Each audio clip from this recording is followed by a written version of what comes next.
In one of our last classes, I mentioned that there is a handout on the back table for those interested that takes the 4 gospel narratives and gives you a harmony of the gospel type approach if you're interested. In our last class, we began a study of chapter 26 with Jesus telling his disciples again that he was going to be crucified. We saw Mary of Bethany, the sister of Lazarus, John 11, anoint Jesus with costly perfume, which Mark 14:5 and John 12 verse 5 said cost 300 denarii, which is about a wage of a worker for a year. A question was asked after class about whether Mary was thinking of Jesus' death when she poured the costly oil on him. And since the scriptures don't answer that question, I can't say. I do realize that Jesus, by this time, has told his disciples many times that he's going to die. She may know this. I don't know. At a minimum, her actions, I think, represented her heart for the Lord, her gratitude, her devotion for him. We also looked at Matthew 26:14-25, where Jesus met with the chief priest and agreed to betray Jesus for 30 pieces of silver. Judas is present at the Passover meal. And in verse 21, Jesus says he will be betrayed by one of his disciples.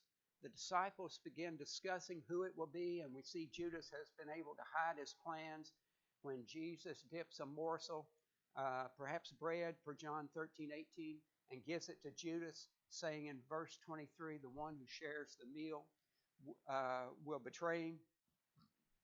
Judas acts surprised, but Jesus knows the truth. In John 13:27, he tells him to act quickly, and Judas leaves. Now, that's the, I hope, 60-second review of where we were. We did talk about how Judas was motivated, whether greed, resentment, anger by Satan. We just know that that's the way it went. So, as we go further in our class, let me see if I can catch up with where I want to be.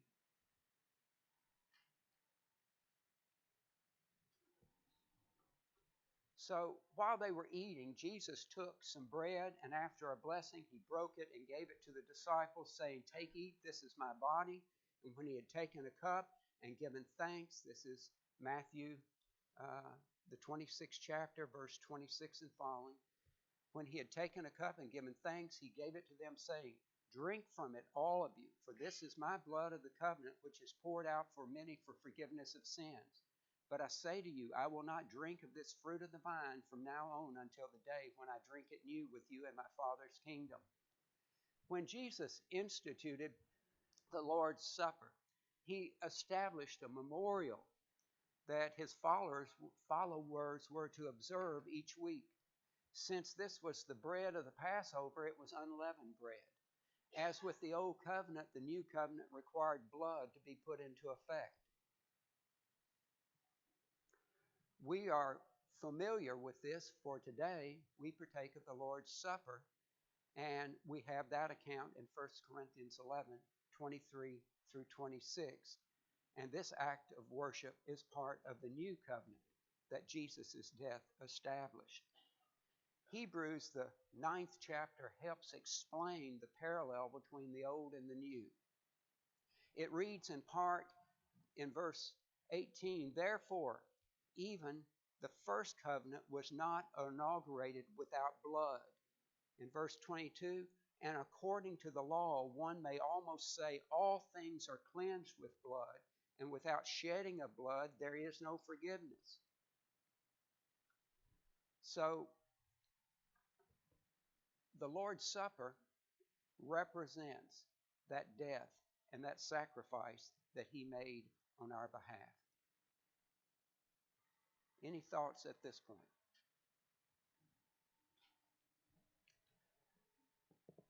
In verse 30 of chapter 26, it says, "After singing a hymn, they went out to the Mount of Olives." The 11 disciples go out with Jesus. Jesus tells them in the verse following, "You will all fall away because of me this night, for it is written, I will strike down the shepherd, and the sheep of the flock will be scattered." He says, though, that after he's been raised, that's after the resurrection, "I will go ahead of you to Galilee." I'm not sure they quite caught that reference. In verses 33 to 35, Peter says, "He will not fall away." The other disciples say the same thing. Jesus said to him, "Truly, I say to you, this very night, before a rooster crows, you will deny me 3 times. Peter said to him, "Even if I have to die with you, I will not deny you." All the disciples said the same thing too. I think late in the class, whether I get to it or not, I asked the question, how many times have we said to ourselves, "I'll never deny the Lord. I won't do such and such"? At least for me, that's a sobering question and a sobering thought process, because I know how many times I failed. Now then, as we go to the Garden of Gethsemane, then Jesus said to his disciples, "Sit here while I go over there and pray," once they reached the garden. Then he said to them, he took with him Peter and 2 sons of Zebedee, James and John, and began to be grieved and distressed. Then he said to them, "My soul is deeply grieved to the point of death. Remain here and keep watch with me." Now, Gethsemane is outside the city walls of Jerusalem. It's across the Kidron Valley on the western side of the Mount of Olives. There, Jesus takes Peter, James, and John with him as he goes to pray privately. This is a view from the Mount of Olives. The Garden of Gethsemane is at the foot, and the Temple Mount is there in the distance where you see the gold dome. In verse 38, Jesus is going to say, "My soul is deeply grieved to the point of death." And he's going to instruct the 3 disciples to wait for him while he prays further. If you noticed in that slide, there's a gold dome in the center.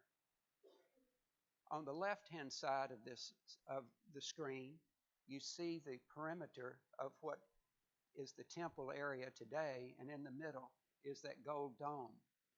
On the right-hand side, you see a larger picture of the building. It's a pretty good sized building. Now, the only reason I show you that building is that inside that building is a rock. And the picture on the left showed you the walls, but inside is a rock. And both of these pictures were taken by Farrell Jenkins. And the rock is the stone area on which Abraham is thought to have offered Isaac on the Mount Moriah in Genesis 22, verse 2. I know we got great Bible students here. I just never realized that Mount Moriah matched up with this general location in Jerusalem. I went the right way, I think. There we go. As we look at this slide, east of the temple area is the Mount of Olives. The Church of All Nations is on your far left side, and to the left of it is the traditional Garden of Gethsemane. If you walk in that area, there are olive trees, none of which date back to the time of Christ. It's a pleasant looking area, very quiet, thoughtful area, it looks like. I share that with you just so you can see what it looked like today. Only because we're talking about the Garden of Gethsemane and seeing those pictures at this moment. Let me jump ahead to the 27th chapter, verse 29. They placed a crown of thorns on Jesus' head.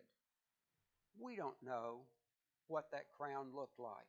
We've seen images like the one up on the screen right now for years, and that doesn't look like the blackberry bushes or the thorns on roses. When I remember to buy a rose for Linda, that doesn't look like any thorns I've ever seen. Right across from the Garden of Gethsemane that you see today are some trees, and the thorns are not like what we are accustomed to, as you can see on the right-hand picture. There are some more pictures of the thorns. Now, if those were used to make the crown of thorns that they placed on Jesus, and we'll read where they pressed down on it, imagine how painful, how difficult that would have been to endure. What happened? I guess I hit the table and it decided it wanted to do something. Gremlins. All right. Now then, let me jump ahead. While in the Garden of Gethsemane, Matthew 26:39, Jesus had gone a little beyond the men that were with him, and he fell to the ground, saying to God the Father, "My Father, if it is possible, let this cup pass from me, yet not as I will, as you will." As you think about that, Luke 22:41 to 44 gives us a little more information on how difficult a time this was.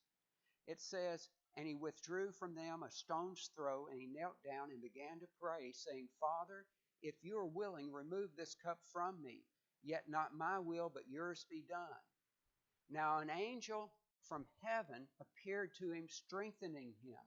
And being in agony, he was praying very fervently, and his sweat became like drops of blood falling down upon the ground. Now, even with the angel strengthening Jesus, his agony is so great, and his prayers are so fervent, that his sweat falls like drops of blood. And the commentaries say that from a medical view, this is possible. He said, "Let this cup pass from me if it's God's will." In Hebrews, the 5th chapter, he offered up both prayers and supplications with loud crying and tears to the one able to save him from death, and he was heard because of his piety. As you think about that, I just don't think we'll ever understand the depth of feelings Jesus had at this particular point. Since from the very beginning, he's known the path that he'll have to follow. And he certainly knows what the upcoming hours and the crucifixion are going to be like, that he's going to have to endure. 3 times in verses 40 to 43, Jesus returns from praying and finds his 3 disciples, Peter, James, and John, sleeping, and tells them to stay awake. In verse 42, Jesus says to God the Father, "If this cup cannot pass away unless I drink it, your will be done." I'm sorry, I don't need to touch the table, do I?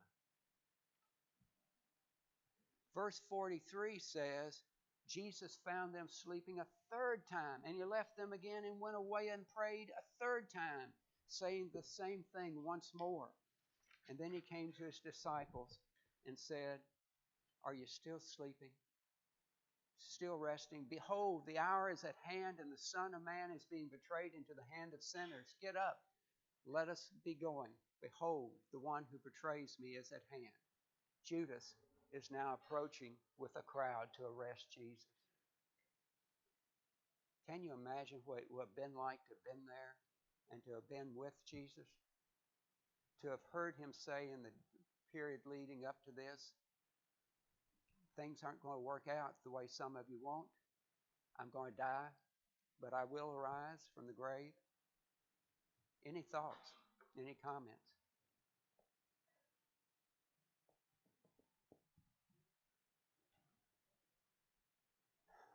In Matthew 26, verses 47 to 50, Judas arrives with a large crowd who are carrying weapons. He identifies Jesus to the crowd by kissing Jesus.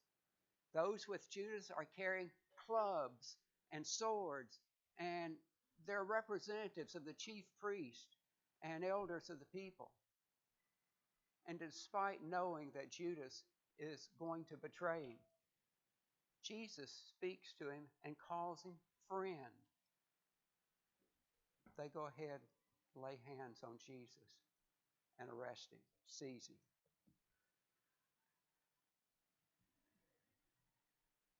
John 18:10 tells us that Peter had a sword. He drew it and struck Malchus, the high priest's slave, and cut off his right ear. Luke 22, verse 51, but Jesus answered and said, "Stop, no more of this." And he touched his ear and healed him. As we look at this passage, Jesus knows what's going to happen. In verse 53, or do you think that I cannot appeal to my Father and he will at once put at my disposal more than 12 legions of angels? With a Roman legion at that time being about 6,000 men, that's 72,000 angels. Do you think those people in front of him in the Garden of Gethsemane could stand in front of and overcome 72,000 angels? He says the scriptures report that this must happen.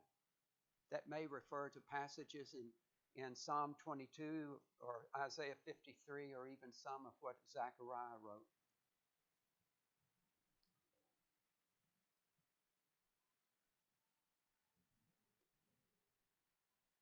In verse 55, Jesus asked a simple question. Have you come out with swords and clubs to arrest me as you would against a robber? Every day I used to sit in the temple teaching and you did not seize me. How much more public did Jesus have to be? He sat in the temple, taught. They could have taken him any time. But all of this had taken place to fulfill the scripture of the prophets. Then all the disciples left him and fled. It was, it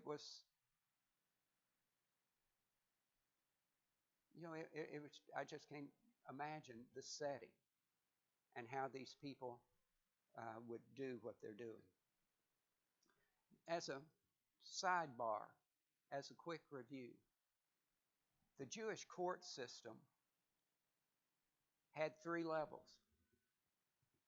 The lowest level was a court of 3, meaning 3 judges, and they dealt with all the minutiae, all the very simple problems and disputes between people that didn't take a lot of thought compared to something like a murder trial.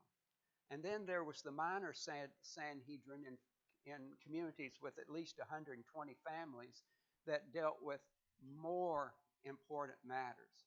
But then you've got the great Sanhedrin, which we will see mentioned in these verses that we study today and Wednesday. It's the high court of justice for the Jews, the supreme court of the Jews, and it sat in Jerusalem with 71 members.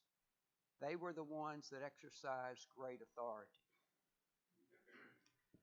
In the Jewish court system, the execution practices of the Jews was that they used stoning and hanging and burning and the sword.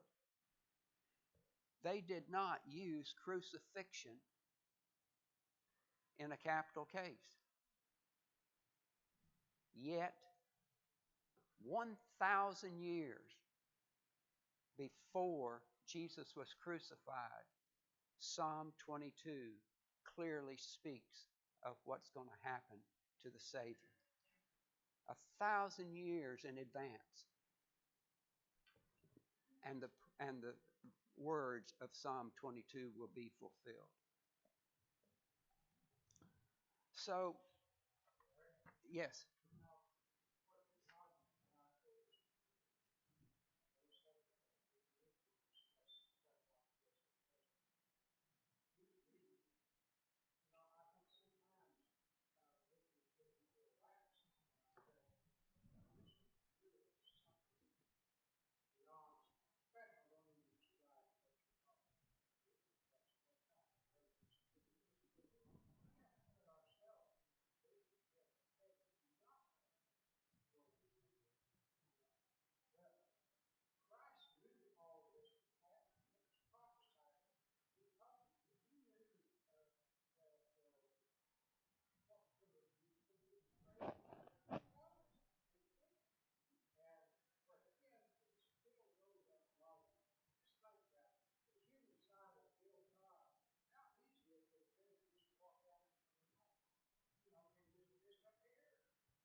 And he did that for you, Bill. He did it for you. And we point and name every person here and every person that from that day forward did it for me.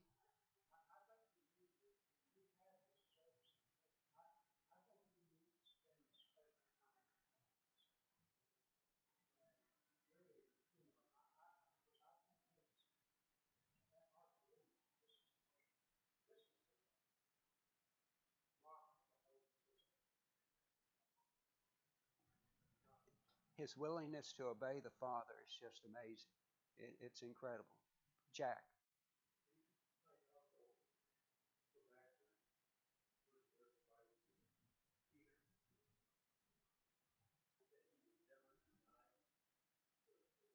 Mhm.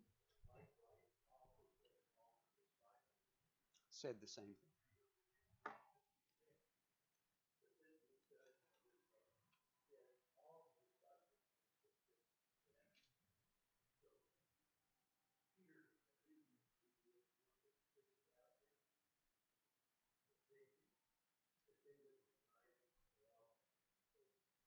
Great point. All said they would not deny Jesus, but all did. As we continue in looking at this briefly, it's interesting that Jewish law required at least two witnesses in a capital punishment case, and their testimony had to agree. If it didn't, it was invalid, inadmissible testimony. As you'll see, these Jewish leaders, though, had already determined the outcome for Jesus, and they no longer were concerned with the law.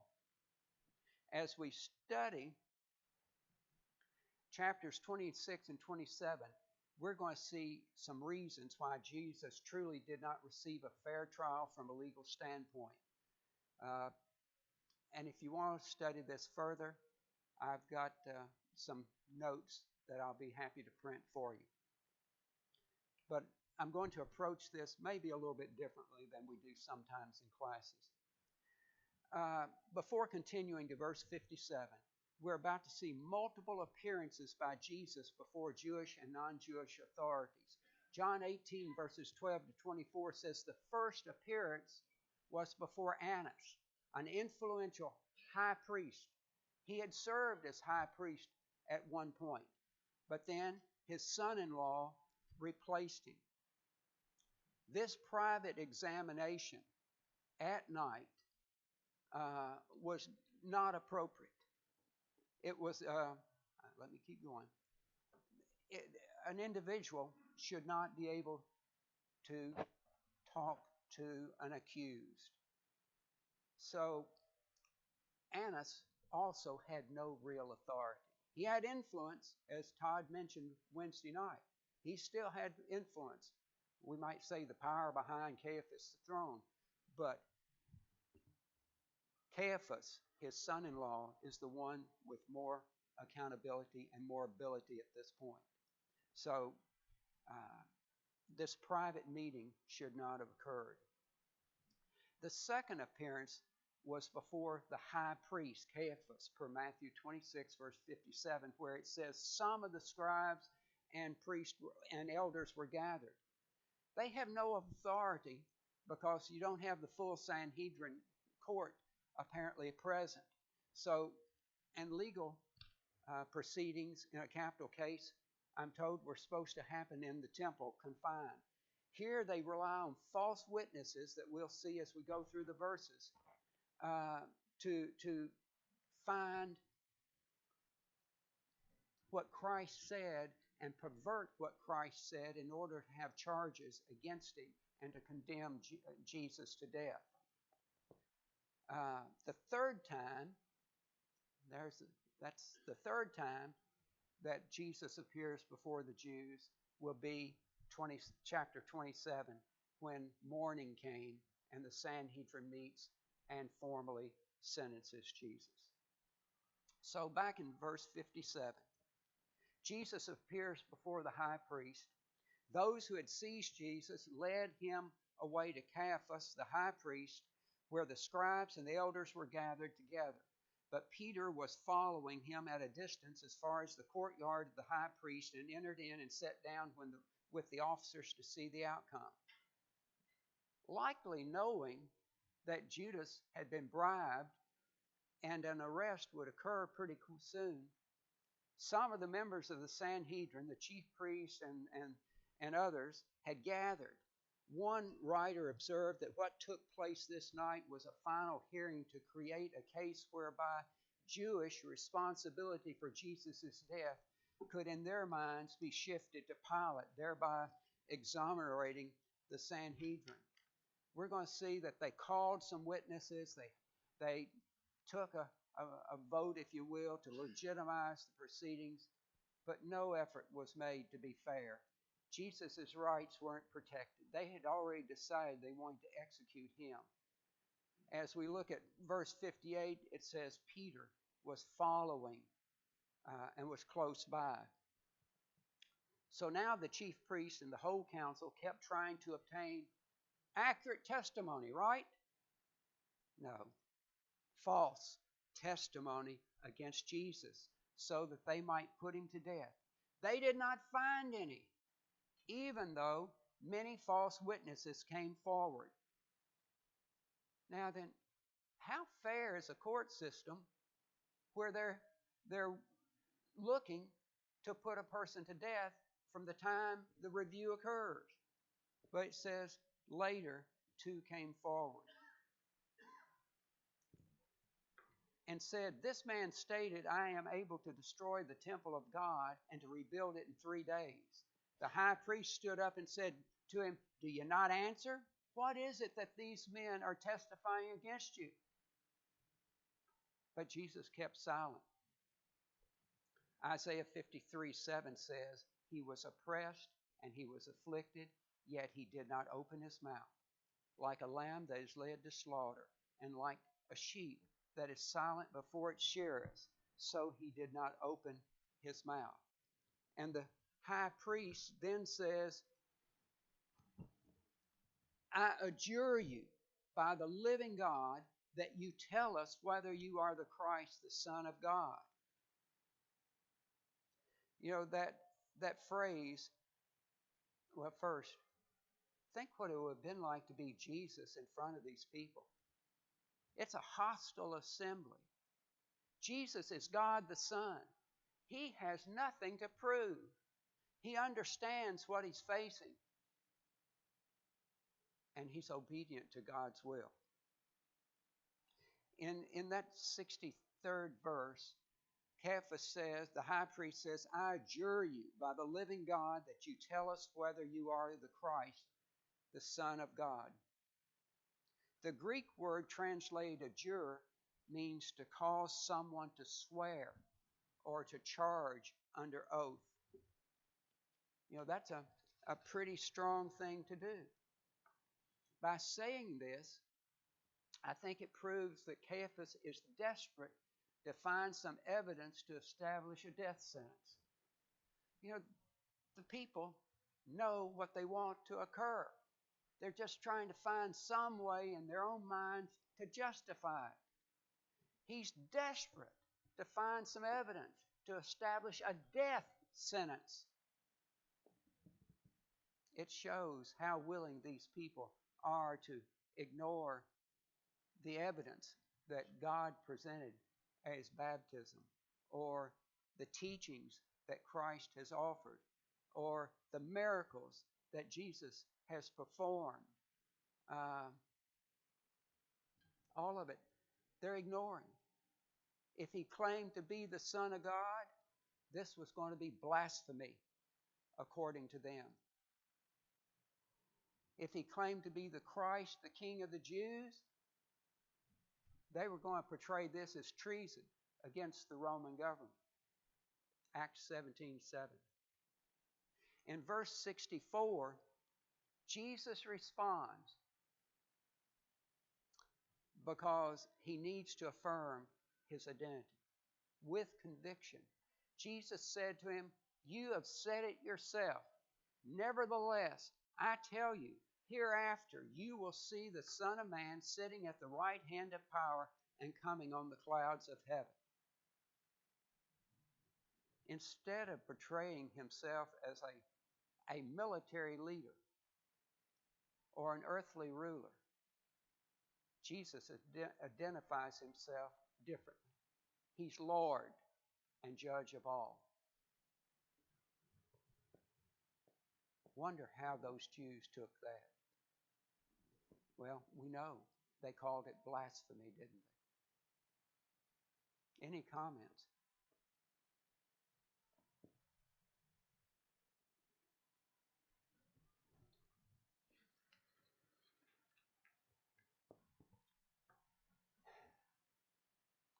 The high priest tears his robes and said, he's blasphemed.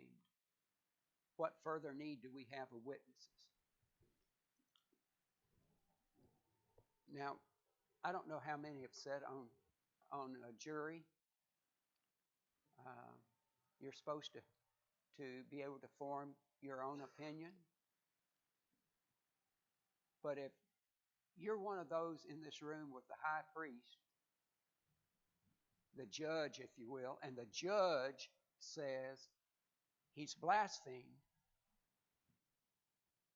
what do you think the rest of those people that were there with Caiaphas are going to think? Are they going to go up against the chief priest? No. Verse 66. They answered, he deserves death, because death was what was appropriate for blasphemy. One writer said, Caiaphas was trying to establish grounds for the death sentence against Jesus. If he claimed to be the Christ, well, I've already said that, didn't I? If he claimed to be Christ, the King, Romans won't like it. If he says he's God's Son, the Jews don't like it. Tearing the robe was a customary way of expressing shock, dismay, and indignation. In theory, when he tears his robes, he's expressing grief over what he considers blasphemy. He should be impartial, but he's not. I said earlier that Jewish law required at least 2 witnesses in a capital punishment case, and traditional Jewish law said the testimony of the witnesses had to agree. What have we just seen in this chapter? They had multiple witnesses, but things weren't happening quite that way, were they?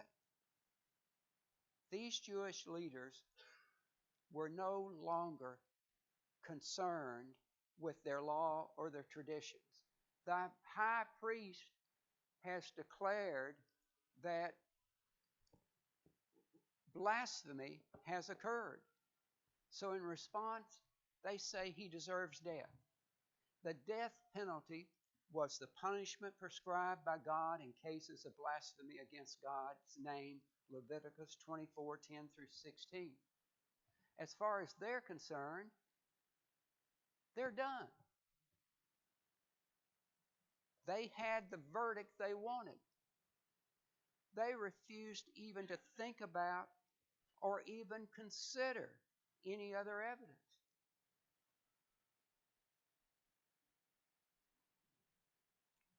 Jesus had done nothing worthy of death.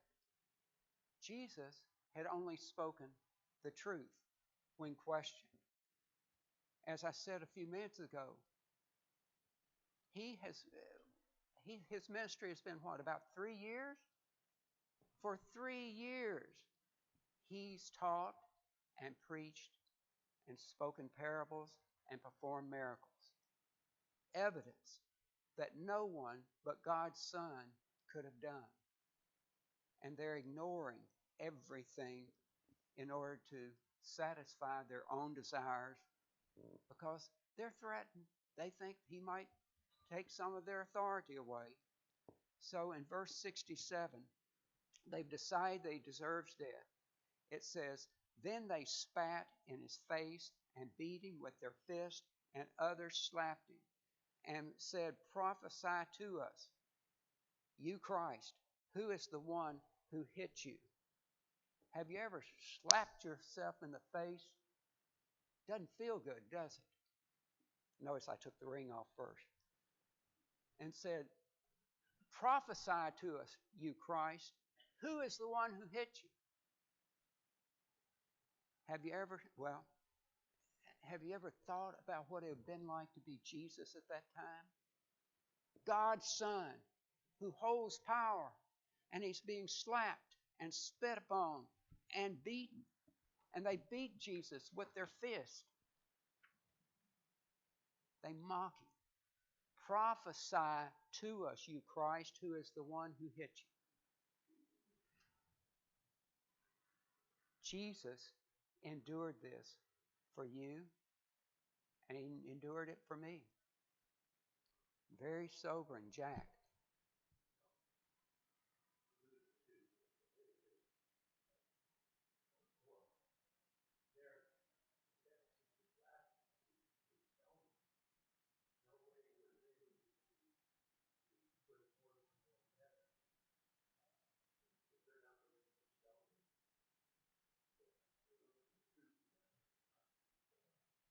That's a great point. Did you hear what Jack said? When you go to Leviticus 24, the penalty for blasphemy was stoning. These Jews are not looking to stone Jesus. They're looking to have the Romans, who have the authority in a capital case, the ultimate authority, they want to see him crucified. Mike.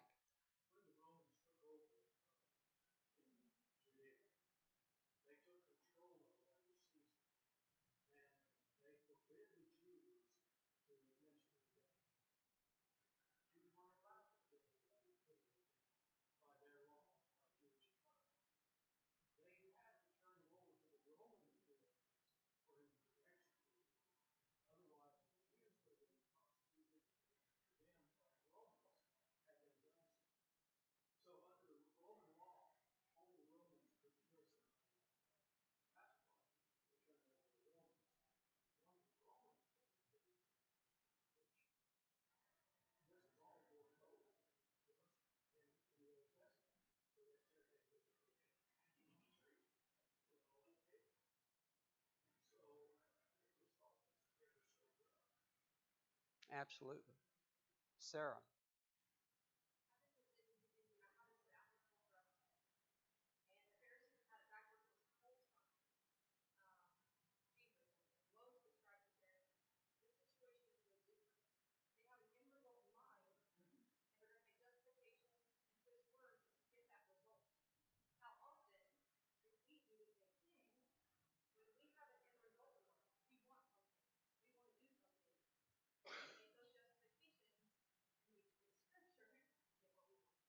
What a good point. Anyone else?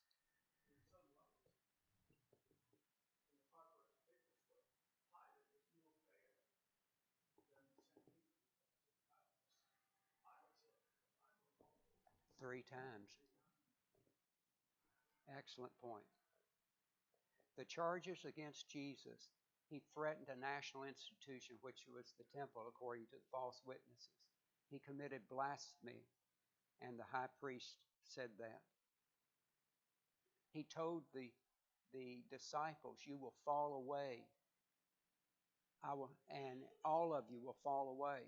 And you'll remember, Peter said, not going to happen. Even if I have to die with you, I will not deny you. All the disciples said the same thing too. Now then, down in 26, verse 69 and following, Peter was sitting outside in the courtyard, and a servant girl came to him and said, you too were with Jesus the Galilean. But he denied it before them all, saying, I do not know what you are talking about. You know, many of us understand we speak with a southern flavor to our speech and use certain speech patterns to say things like, I'm fixing to go over yonder, and we understand what we're saying.